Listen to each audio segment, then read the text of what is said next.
I'm Mark Gagan, and you're listening to the Voice of Insurance podcast, produced in association with Advantage Go, enabling enterprise-scale underwriting through a single pane of glass. In many ways, today's guest is an archetype of a traditional Lloyd's managing agency business and the lifeblood of the London market. It's specialist, not generalist. It's not too big, but not too small. It's nimble and agile, but also rarely strays from its chosen areas of expertise. And it's also fiercely independent and supported, but not controlled by its capital backers. Duncan Dale is CEO of Dale Underwriting Partners, a business in its 10th year of operation that is set to write around $400 million in gross premium in 2023, following a one-third pre-emption in its capacity from 2022. We discuss the recalibration in the market following the 1/1 reinsurance renewals, the opportunities this is throwing up, and how long these opportunities might last for. We look at the firm's expansion plans, and the continued merits or otherwise of the London market as a base, the effects of increased inflation on underwriting, and we also dissect Duncan's own personal ambitions for the business he founded. But most importantly, we get under the skin of a very singular London-headquartered underwriting business with a very clear vision of what it wants to do and where it wants to be. Duncan is on excellent form, and I think this podcast proves that these days there's absolutely no such thing as a Lloyd's archetype. Every market participant has a different approach and a very different philosophy and set of appetites, and I think that bodes very well for the health of the London market as a whole. Enjoy the podcast. Duncan, welcome to the Voice of Insurance. Thank you, Mark, and welcome to Dale Underwriting. Nice to see you. Great to be here. For some of the listeners who don't know you that well, why don't you run us through a kind of whistle-stop tour of your business? Of course, happy to give you the whistle-stop version. Could talk all day about the business, but the whistle-stop version is we founded the business in 2014, so we're in our 10th year now. That's gone rather quickly. Key numbers for us for 2023, £330 million of GWP. We increased the stamp capacity from 2022 of £210 million to 280. So it's a one-third pre-emption in there. And the important things about us, for those that don't know us, is that we very much focus on core lines of business. So we're not interested in being highly diversified. We'd rather have depth of expertise in a few areas, and we can talk about those areas. Yeah, and so if someone's wandering up and down Lime Street and you ask them, what does Dale do? What would you like them to say? What I'd like them to say is that we understand what they do. We don't have too many questions of the strategy. What they're here for. Yeah, so property insurance, property reinsurance, US casualty, healthcare, energy, specialty, which is that wonderful term. For us, it means a contingency book and accident health business. It's an amazing catch-all, isn't it? Because I think everything's specialists. Indeed, yeah. And we haven't been very innovative around the title of specialty to cover that, but that's what it means to us. And then latest edition, which was marine treaty. So essentially, we're a P&C insurance, reinsurance business with energy, contingency, A&H onto the side of that. So you are expansive. So you've added marine reinsurance. Are you planning on looking at any new classes? And has most of your growth come from just going deeper into your core classes, and how much is from new classes? Firstly, I think the addition of the marine treaty team was very much a known entity to us. And so we weren't approaching that as diversification for the sake of diversification. So these are underwriters that you've known around the market? Dom Peters, our active underwriter, has worked with them for 20 plus years, and it's an adjunct to other things that we do in the short tail treaty area. So it's well known to us, felt that their track record and culture and following would fit well with the business.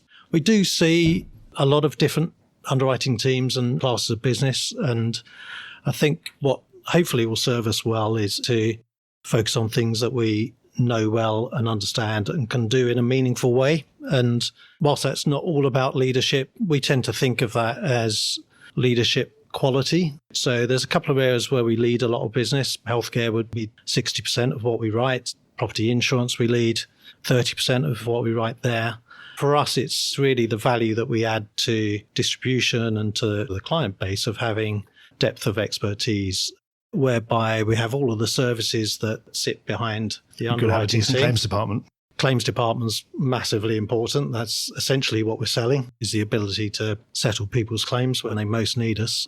But also, I think We want to be creative in terms of the solutions that we can bring to clients and to brokers. And so having that depth of expertise and capability and flexibility, whether it's insurance or reinsurance or whatever structure might make sense, or I think that's how we set our stall out. Yeah. Having third-party capital and a spread capital behind the syndicate also supports that approach of being not focused on diversification for the sake of it, or to make the capital model work that bit more efficiently. And so for us, that structure helps us to think about focusing on things that we can do well. Because that third-party capital is looking to you for particular lines, particular expertise. They're not just looking to you to produce some sort of generalist across the board. They want you to beat the market in the areas that you've chosen to compete in, right? Exactly right. I think whilst they are, of course, focused on their return on their capital, they are diversified in their investment in us. And so they get some diversification credit across what else they do. Yeah. And so the capital ratio on the syndicate on 1729 is not the be-all, end-all in their motivation to support us. And I think there's two elements to that. It means that we don't have pressure from a source of capital to grow at the wrong time. And it also means that we don't have pressure to diversify into things that we less understand. As VJ Dowling puts it, he coined the term diversifying, which is certainly stuck. So in general, in terms of your philosophy, it sounds like you're not growing for growth's sake. You don't want to go and take over the world in any sense, but you want to pick your battles, pick the classes where you really think you can add value. And so are there any classes that you'd always rule out that you'd say, actually, we'd probably never go into that? I think additional points on the classes we're in. They're big classes of business for Lloyd's. So 80% of the premium that comes into Lloyd's is in classes of business that we're in. And so we don't need to diversify to gain scale if we've got the right expertise and offering of products and people and services. Right. So it's really quite a deep pond, is what you're saying. Deep pond, which at the moment has a hopper full of opportunities, I would say. I think probably the one obvious area that we get asked about the most at the moment is cyber and what capacity we would have for cyber. Potentially, we might do something on the reinsurance side at some point in the future. I think our concern is always about aggregation of risk, and specific to cyber exposures, do we fully understand how those losses might materialize across industries, across sectors, across a broader insurance base. And so I'm not in any way criticizing those people that do write that book of business. It's just not something we focus on and feel comfortable to expose our capital to. It's to. easy to get yourself uncomfortable with it, isn't it? Because obviously it's something that's insuring systems and by definition, potentially systemic. So yeah, fair enough on that side. But although it does seem to be, we've had some developments at the reinsurance end of cyber in the last few months, actually. So it seems that a lot of people with capital are becoming quite a lot more comfortable with at least they can understand what the aggregation is and what their absolute worst downside might be to that capital. Not feel like it's some sort of opportunity to unlimitedly lose all your money 100 times over, or 1 million times over. Yeah. Balance of income to limit is a good thing there, to our mind. Or at least it could be defined in a more finite way as well, which is also really important because you don't want to end up becoming each and every when you're talking about something digital. Yeah. If you're one online, that's a tough place to be. Time for an ad break. We'll get back to the podcast after this very brief message.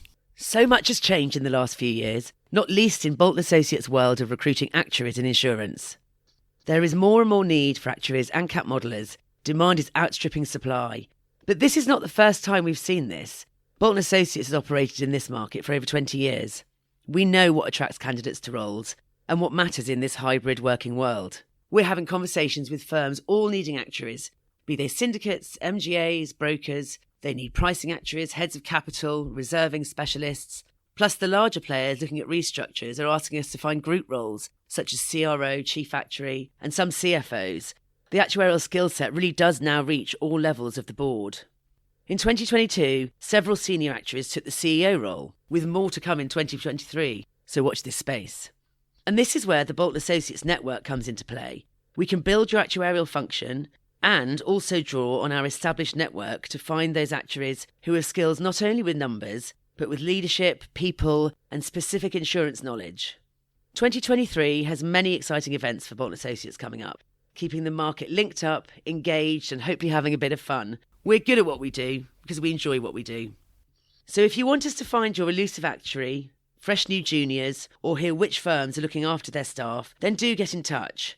We're on Lime Street, so we're pretty easy to find, unlike that reinsurance pricing actuary you're currently struggling to hire. Let's speak soon. Get in touch at bolton-associates.co.uk. One other stop on your whistle stop that we haven't spoken about, and something that when I look at your website and look at some of the news announcements, is the Dale Dual MGU. Run me through that, how that works. Because it's quite a big part of your GWP, isn't it? It's become big, so £100 million in its second year, effectively. That's pretty substantial. So you're thinking behind DDML, as we refer to it. That's a joint venture between us and Dual. So we jointly own a company between the entities. Brings the huge level of abilities of Dual in terms of running an MGU and brings capacity behind our underwriting teams. And so the strategy, you asked about strategy for doing it, is several areas, I would say. It's a fee business for us. And so a lot of discussion in the press around balance sheet versus fee business. Certainly in this last decade, the balance sheet business haven't been valued quite so well, and the fee business has been valued much better. Who knows now, if interest rates flip the other way, maybe everything will slowly regress to whatever the mean was before. I think they might, actually. But nevertheless, I think what we were interested in doing was developing a fee business that was complementary to our skill sets and what we do. And that wasn't about going out and building an MGU. It was... So your partner, they've already done this. They've been doing this for 25 years, actually. The largest in the world at it. Yes. So they're good at that. And so rather than us go out and build something like that, we felt that there was a great opportunity to partner with them. They approached us, which is great. Bringing different kind of paper that you couldn't get through the Lloyd's systems. Because obviously a Lloyd's managing agent is also... I mean, it is another form of agency. It's another form of MGA, MGU, effectively, isn't it? What does this bring you that you couldn't do within the Lloyd structure? Arguably, we could grow the syndicate more significantly and write all of the business that we write through the MGU on the syndicate. But where we see the advantage, and if you think around historically, particularly at very strong points in the market, and I think we're at a pretty strong point in the market, you would see increased quota share capacity coming in behind Lloyd syndicates. And because of the economics of doing that and the accounting of doing that these days, it's less efficient for us to do it that way. And so essentially the way it works, and I'll talk about some of the other strategies on it in a moment, but essentially the way it works is that we underwrite on behalf of 1729, but the underwriters, either through consortium arrangements or various types of binding authority arrangements with capacity that's inside Lloyd's as well as outside of Lloyd's, will offer additional lines on the placement that we see. So there's always a strong alignment of interest between what we do on the syndicate with our capacity providers that sit alongside us. So some of those are offering different paper to Lloyd's, obviously, and so there are sometimes some licensing restrictions or there might be some appetite restrictions. So it's not necessarily exactly a mirror image, but also there are other arrangements which work as consortia that are taking a fixed percentage of every piece of business that we write that's within subject. Two very important points for the syndicate are that it benefits the syndicate in two very simple ways. We offset some of the expense of our underwriting teams to that vehicle. So there is expense saving that flows to the capital providers of the syndicate. But also it gives our underwriters a bigger line size to deploy, and that gives them a better presence in the market and, again, more value, if you like, to the distribution and client base. So we should still think of you as a classic Lloyd's business. It's just that there are these additional arrangements that sound like they're more technical than anything else, really. It's just a different way of bringing in capacity. There are different ways of bringing in capacity that might have historically been reinsurance, or they might have been capital. But these are sitting alongside us, taking risk, effectively. Yes, in the end. And the underwriter's still doing the same job. Underwriters exactly doing the same job. And to some extent, we're using that asset of underwriters who are seeing the business, got access to the broker base and the relationships for others that don't have that access. That makes plenty of sense. I might come up with loads of other questions later on, but it sounds like it makes a lot of sense. It's just the way of the world these days. There are so many different channels down which capital seem to be able to come these days that it's hard to keep up. That's all. It is, and it does allow those partners of ours to be very focused on what they want to They could do it support. one way or another. So they might be very focused on backing the property insurance team.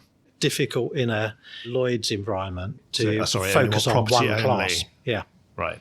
So there's a dynamic there, I think, that we see that there's interest from a capital standpoint to be 20, 30 years ago when you had 300 or 400 syndicates and they were more single class syndicates. They were much more focused, weren't they? I suppose everyone knew what they were getting. If they had a line on the syndicate, it was kind of pretty clear what they did. Yeah. Now they have a blend. And it's true of 1729. And they're much bigger. I mean, a 300 million syndicate 20 years ago would have been pretty huge. Yeah. Big syndicate in Lloyd's. And these days it's not. No. By any means. No, absolutely. So we've had a very interesting 1/1 renewal season. The reinsurance world finally fell into line with everybody else. I mean, we'd had hardening in the insurance market in different segments of the specialty insurance market for 3 or 4, 5 years even. And reinsurance fell into line. You're a reinsurer as well as an insurer. You buy reinsurance and you sell reinsurance. Is this new environment where reinsurance has really reset in quite a significant way? How's that changing your own appetites and the way you're going to allocate your own capital to your business? Because presumably on the buying side, you've probably been forced by the reinsurance market to retain more. But of course, on the selling side, you must be very, very happy in trying to write more, one presumes, at far better terms and conditions and premium. I think we've been pretty defensive around the reinsurance we sell over recent years, both on the property and the casualty side. And our casualty reinsurance is US domiciled, and the vast majority of our property reinsurance is too. And so I would say in recent years, we've been quite defensive over that. We've shrunk exposures, peak cat exposure. We haven't felt on the reinsurance side that the adequacy has been there in the same way as you see that the open market, particularly insurance book, has developed over the last 5-6 years of double-digit rate increases. It's got itself to the point where it's soaking up above average cat activity, if we can put it that way. The reinsurance book hadn't got itself to that level. And I think also from our interactions with capital, we see that historically the expectation as far as the reinsurance book was concerned that if they have a big loss, they're going to make it back pretty quickly. The market's going to change. And what you had is it going to change? Because we've had some big losses and just had downside. We never seem to get the sunny uplands, did we? Yeah, until now. Until now. And so I think we can say it's much overdue, but I think we saw a broad, disciplined approach towards renewal at 1st of January. To answer your question, I think as far as we're concerned, net appetite will probably be pretty similar to plan, actually, across the lines of business that we do. Everything's better than we planned for. You're not going to go to capital advisors and say, right, I need extra bags of capital this year because I'm really going to go for it. It sounds like you're just going to be able to write a better quality book of business, but with the same capital. I would say it's not a 12-month opportunity. I would hope it's going to last longer than that. And I think it's great to see the changes that we saw at 1st of January. It's a shame that they all had to come in one go. That's probably pretty difficult for the client base. It's just the way it is, isn't it? To budget for that. But actually, I think what we'll see is hopefully that puts the market in a better stead. It's an area that we've wanted to be in since we started the business. We still want to be in it, but it needs to be priced at a level that's sustainable with the loss activity that's coming through. And presumably now we've had this reset, do you feel much more comfortable that that is now at a sustainable price level? I think it's a big step towards it. We've all got to see what loss activity comes through, and given the nature of that area of the business, the fortunes are switching somewhat on very few loss events as to whether they make landfall or not. But I think what you want to see is that the increased level of activity is priced for and that there's a sensible margin on top. The erosion of earnings are caused by activity that goes beyond what we've seen in the last 5 or 6 years. So you're not getting a rush of blood. And also looking forwards to the mid-year renewals based on what our experience at 1/1 was, do you think we're going to have a continued momentum for those mid-year renewals to catch up with what's happened at 1/1? I'd be surprised if we didn't. I mean, I can't see why the sort of broad scope of discipline around needing significant improvement, and for all of the reasons that everyone is aware of why that's necessary, I don't see that reversing before 1/7. Florida is its own market, and there's others in our organisation would be much better to talk about the intricacies of that and the legislative changes there and what those mean. But it would be pretty surprising to see a reversal from the improved pricing adequacy. Certainly, and it doesn't seem discipline. like a huge wave of capital has suddenly come in either. So obviously nothing's come in to destabilise what's already happened, unless it might drip in over time. Yeah. And of course, it will drip in, as one hopes for everybody, increased retained profits. Yeah, indeed. And it's difficult to know how much capital is going to come in. What are the various factors around that? Yeah, certainly in our experience, they were very focused. When we look at the blend of exposures across the syndicate, the one that really mattered as far as our capital base was concerned was the Cat XL account. And so does that take one good renewal to change everyone's mind? I don't think so. I don't think we were alone in seeing that in terms of awareness from capital as to whether the market's appropriately pricing for the impacts of climate change and other activity that we've seen on the account. Yes, so it sounds like, yes, we're going to be gingerly stepping along rather than everyone suddenly jumping in again. Who knows? I think from our perspective, it's something we want to be in. We want to have a sustainable book of that business and feel that we've invested a lot in trying to get that right. And if you go back 5 or 6 years on the property insurance portfolio, it's in a fairly similar position to the reinsurance portfolio. Talking about open market property was in difficult times, a lot of competitors, too much capacity.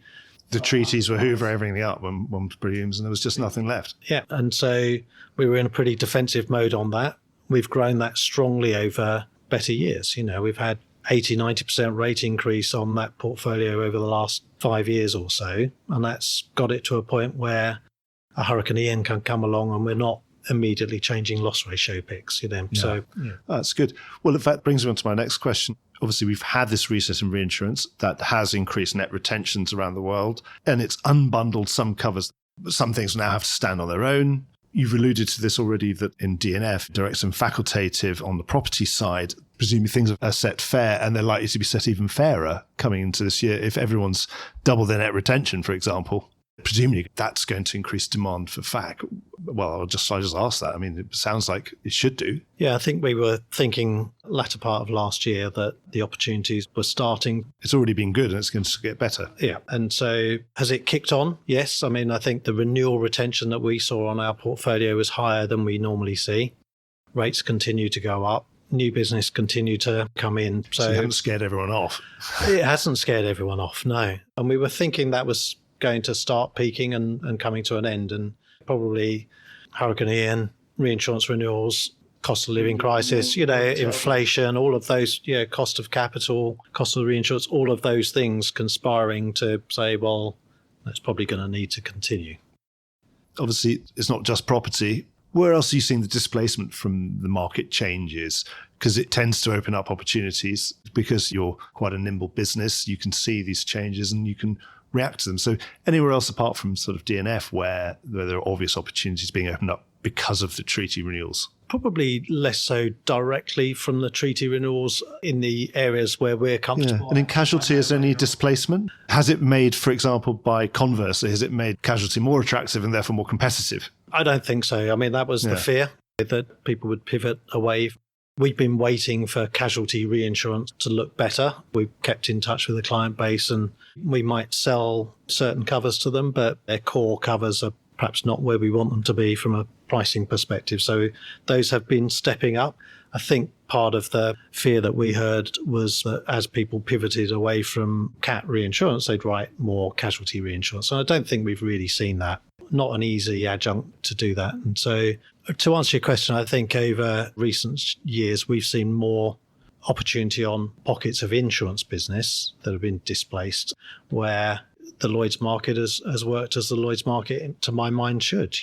When the locals don't want it, or they've got too much of it, or they it's can't become a price treaty it. Exclusion, for example, whatever. Yeah. Is there an approach to writing it that gives the client a product that they want to buy? So I think we've seen pockets of that. We're not involved in aviation going forward. And so the disconnects that you're seeing on unbundling of those coverages are not things that we know enough about, I would say, and probably not areas of opportunity for us specifically. So you wouldn't be tempted to have a small line on some consortium or something, if you really trusted the leaders?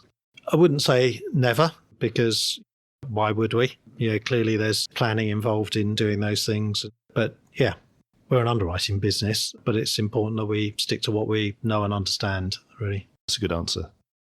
You're a London business. Do you think London's been doing well at this time?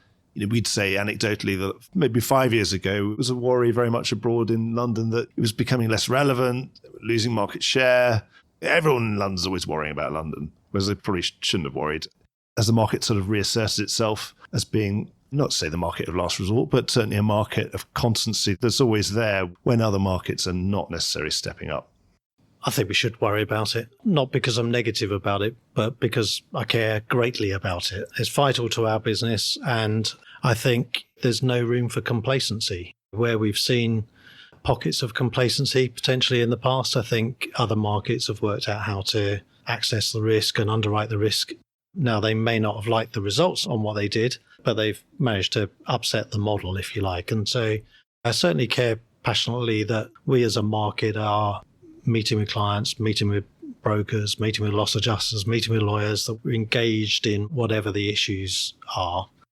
I think it's a difficult one to measure relevance, because if in the softest part of the cycle, Lloyd's has less of the business. Well, that's actually good, isn't it? I'd view that as good. Are they ready and tooled up and ready to take the upside? That's a fair challenge, I would say. And so if there's an agreement that we're in a better market, are we doing what we need to do in that marketplace to make sure that we're attracting clients in and that we're putting people in front of them that are valued for something other than just the capacity that they bring to the table? And that's the best way of staying relevant, isn't it? Being the person who knows the most about that class of business, and everyone's got to come and ask you what you think. We've seen, not universally, but I think we've always seen a value in meeting clients, whether we write them or not, actually. And many of the clients that we've had long relationships with, there have been times where we've written their programs and times where we haven't written their programs, and everyone understands that. If they know why you've come off, they also know why you might come back on again. Indeed. Yeah. And if they value you as a partner, then to my mind, you can never guarantee it, but the door is likely to be open. So it sounds like you're very much going to be a London business. Is that going to be forevermore? There are different wholesale insurance and reinsurance hubs around the world, and they're open to you. So could we see Dale becoming more of a global business? Over the medium term, I think our ambitions will be best served focusing on London. To be a medium-sized business in the lines of business that we're in, we can have a relatively small infrastructure that sits behind that, an attractive expense ratio.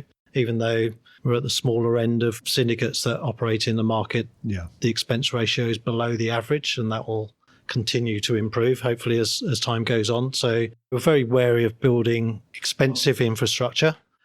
Could we do something in a market like Bermuda? Yes, I think so, because there's a lot of commonality of the types of business that are done. We've seen that done very successfully from London in the past, and certainly Bermuda has attracted some fantastic talent to the island that is always a joy to witness, I think, in going there. That's a possibility. Down the track, yeah. I mean, would we look to plant flags around the world to get closer to local distribution? I don't think so. That's not in our plans. It can be a very expensive operation to suddenly have to build a lot of scale to pay for it, and it might not necessarily lead you to the right place. Yeah. Part of the thought around the structure that we have is about management stretch and about knowing what's going on and about being nimble in each class and having an owner-managed business where every element of that can be meaningful to the bottom line results of the business. And that's not without ambition. The ambition has always been to do this, to create a high-quality underwriting business with high-quality capital backing it. And we don't feel that we need to be in 15 different offices to do that. And let's face it, it's hard enough to do that. It is hard to do that, indeed. Yeah. Talking about difficulties that have been thrown in our path by the gods in the last year, if we'd been doing this interview 18 months ago, inflation was probably still within most central banks' target rates. And of course now, we hope it's a spike, but it's been nearly a year of double-digit inflation around the world. As a casualty guy, does that give you absolute nightmares? I wouldn't say absolute nightmares. I mean, I think inflation has been something that we've wrestled with for 20 or so years. When you think about inflation, it's an annual phenomenon, and we don't often see deflation. So the costs of claims over time are bound to go up.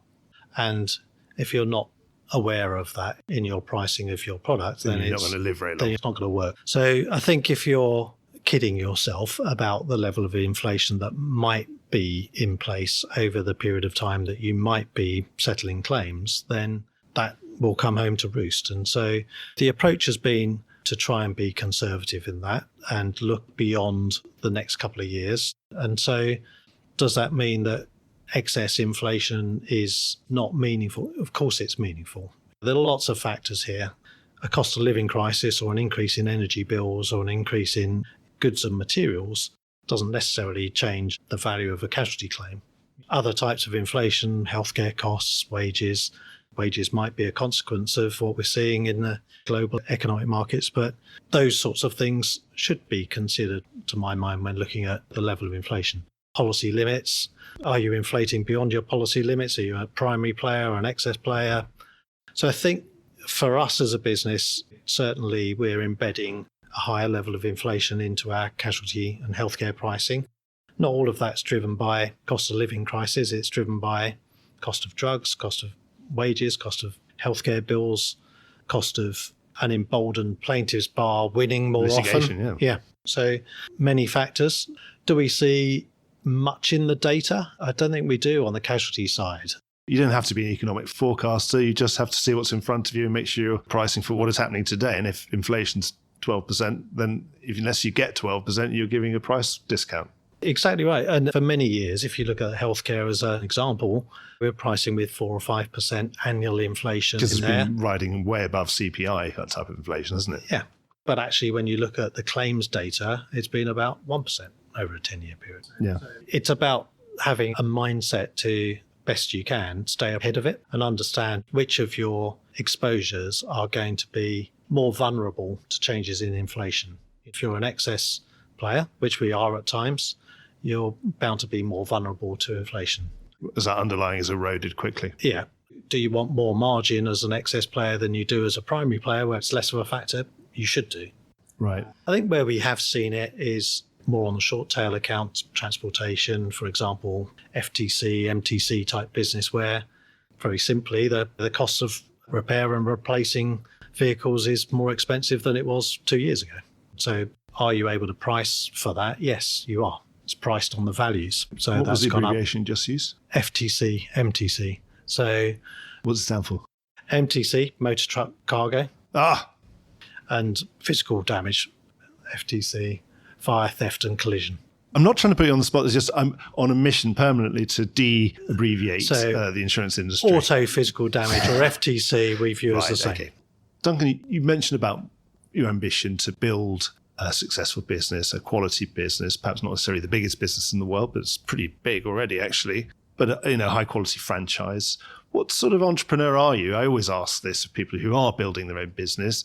Are you the sort of person who, you want to have that Dale above the door forever and the sort of thing that you can leave this business to your grandchildren and say, I built this? Or are you the sort of person who builds something with an end goal in mind to say, well, actually, when it gets to this size, then I might be open to someone taking it off my hands and going and buying a big yacht or something?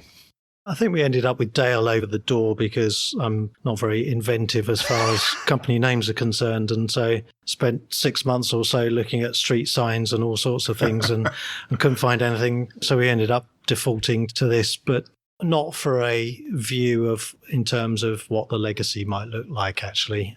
But I think the whole idea of building this was to test ourselves, to go out and attract capital behind a plan to build a quality underwriting business. And we've had tremendous support for that from brokers, from clients, from very good quality capital. We've got a lovely spread of capital behind the syndicate. And we're very largely an owner-managed business. So you don't have any pressure. You haven't got any sort of some private equity backer who's looking to exit at some point. We don't have private equity at this point. You've got that luxury of you don't have a clock ticking or anything sort of hanging over your head. No, and I think one of the big things that we haven't mentioned today is that we achieved the managing agency last year. And so in establishing that platform, our strategy really is to spend a period of time making sure that we're doing all the right things as far as that's concerned. But then we'll have a platform where we can not just the MGU, but the underwriting business can build value. And there will be alternative uses for that platform into the future. And will we need additional capital to do that? Probably. Pretty much do in whatever you do. Will that all come from existing capital providers or those that are happy to coexist with other capital providers? Hope so. But we'll need to look at that and look at what's in the best interest of the business. It's not a sale, more just, if you need new capital to continue growing, it's because you want to continue growing. Because we think there's good opportunities to use it. And I think, of course, there's pros and cons of having a single parent capital provider versus multiple. I'm sure there are pros and cons of both models. Oh, yeah, absolutely. Yeah. One of the cons of our model is that every year we don't know whether it's going to be replenished in exactly the same proportions or everyone's going to take up the pre-emption. We stretched it a little bit this year, I would say, in a 1/3 pre-emption. It's probably one of the stronger ones, but we got there. Fantastic support. But things change, and equally, there are values of being in a big group with a big parent that can write a big check or approach it in different ways. So I think if you talk about, do I have a exit date and growth ambition? No, it doesn't sound like you do, no. The strategy is to build a quality business, and hopefully that lasts longer than me. You haven't finished yet, is what you... I haven't finished yet, no. Actually, it's been interesting. Another thing about London during this market hardening phase, and it has been difficult for people to raise capital, is that the London Stock Exchange has shown it's still got an appetite. Perhaps it's nostalgic for the days when it used to have 15 or 20 integrated Lloyd's vehicle businesses to invest in. There used to be loads. Of course, now we're really down to the fingers of one hand now, but with one incumbent going to the market and getting substantial capital. Do you think that's a possibility to be a public company? It seems that there's very much a market out there for a public company that's a Lloyd's business. Had some experience of that in the past, and I think it's not on our horizon for the next few years. Could you be too small, I suppose? I think we're too small. I think the reporting requirements and the other things that go with it are probably not for us. If we look at the past experience, obviously not the Amlins, Beasleys and Hiscoxes of the world, but certainly some of the other smaller ones, it did seem to weigh on them rather heavily eventually, didn't it? And they did get picked off. Yeah. It doesn't matter where your capital comes from. You've got a variety of views of what that capital is trying to achieve. And I think some would be happy that you are a cyclical business that's growing when the time's right and shrinking when the time's right, but some will not. Part of my job now is making sure that we've got the capital support that reflects the business that we want to operate. Yeah, because presumably it's the sort of investors you have now understand the nature of the business intimately, and obviously it's not a liquid investment, so they understand that it's a commitment on both sides. They do, they really do. And I think we've taken steps over recent years. Trade reinsurance was not part of our capital stack historically, so we had good reinsurance relationships, but they weren't part of the capital. And I think that adds a really good dynamic actually to the overall support for the business. So that's been a good development for us. Well, Duncan, I really, really enjoyed our conversation. I think looking at my list of questions, I think we've touched on all of the topics and it's been a really wide-ranging discussion. So I don't know if you've got anything else to add before we go. Perhaps one thing. We're very proud to be in the Lloyd's market, and we'd like to see that the Lloyd's market is on the front foot and supportive of the businesses in the market. And so it's been an absolute joy having you come and visit us. Come back and see us anytime. I certainly shall. We'll book up some time as you continue to grow and make the most of this intriguing market. Okay, thank you very much. Well, I hope you enjoyed today's episode. If you did, don't forget to subscribe or leave a like or a review or recommendation on whatever podcast platform you used to access this programme. These really help get the word out. Before we go, just a quick reminder that advertising slots are available here and in other places in the Voice of Insurance podcasts. Podcasting is the fastest growing medium and attracts a high quality audience of key decision makers. It's also an intimate medium where you, the listener, are right in the room with me and the interview subjects. Needless to say, that means it's a great way of getting your message out directly to an audience because you know you've got their full attention.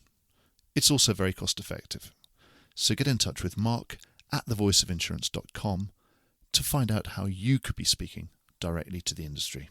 The Voice of Insurance podcast is produced in association with Advantage Go, enabling enterprise-scale underwriting through a single pane of glass. Voice of Insurance is produced by me, Mark Gagan. Music was written by Anna Gagan and produced by Carlos Gagan. Check out more podcasts and written comment pieces at www.thevoiceofinsurance.com.